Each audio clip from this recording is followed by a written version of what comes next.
There are liars, and then there's George Santos, who's been the target of many hilarious jokes and sketches on Jimmy Kimmel Live. But Kimmel's audience thought one joke about the fabulist New York Congressman went too far. Here's why. What's a fact and what's a lie? This is the ultimate question that comes up when dissecting the behavior of New York Congressman George Santos, who has fabricated dozens of stories that range from where he went to high school, to his religion, to his past work. Yep, Santos has been known to be shady, to say the least.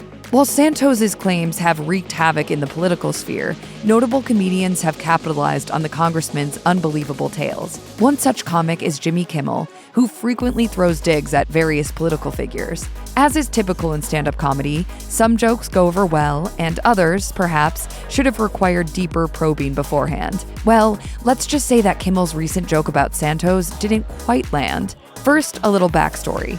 About 5 years ago, George Santos found himself in hot water for a puppy-related incident in Pennsylvania. According to CNN, the congressman was charged with theft by deception for writing a string of bad checks to dog breeders, which included an Amish farmer. The whopping total of checks that bounced came out to more than $15,000. The farmer recalled the event, telling the CNN, he says, "We are going to take that puppy and that puppy," and his assistant grabs the two puppies, takes them out the door, and he pulls out a check. I was like, oh no, is this guy going to pay me with a check? But then I was very suspicious. Despite the evidence presented, however, charges against Santos were eventually expunged in 2021. But in Jimmy Kimmel's mind, these unfortunate circumstances made for a perfect comedic setup. During his monologue on a February 15, 2023 episode of Jimmy Kimmel Live, Kimmel joked, "Stealing puppies from the Amish, I mean, this could be the crime of the century. It's the 18th century." The audience burst into laughter, but not for long. After a series of Santos quips, Kimmel added, "And the big question is, what did he do with the puppies? I mean, is this what his sweater vests are made out of?"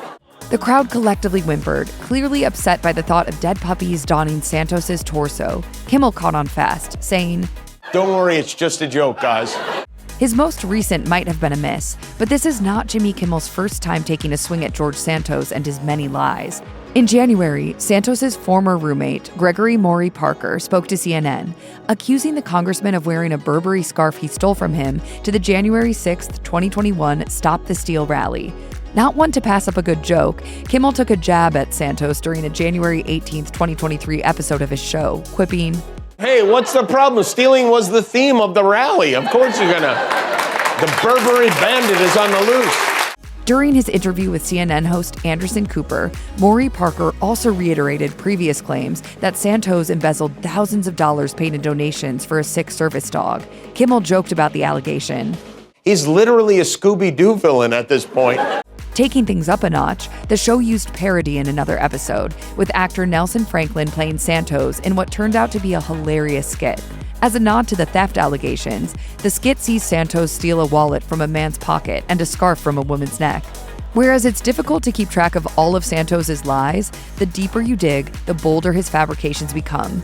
For instance, during his 2022 congressional bid, Santos took credit for helping produce the 2011 rock musical Spider-Man: Turn Off the Dark. However, the timing just didn't add up, as Santos reportedly attended Rook College then.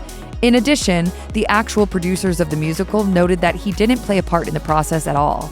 The congressman has also lied about his mother, Fatima DeVolder, being one of the survivors of the 9/11 attack before dying of cancer a few years later.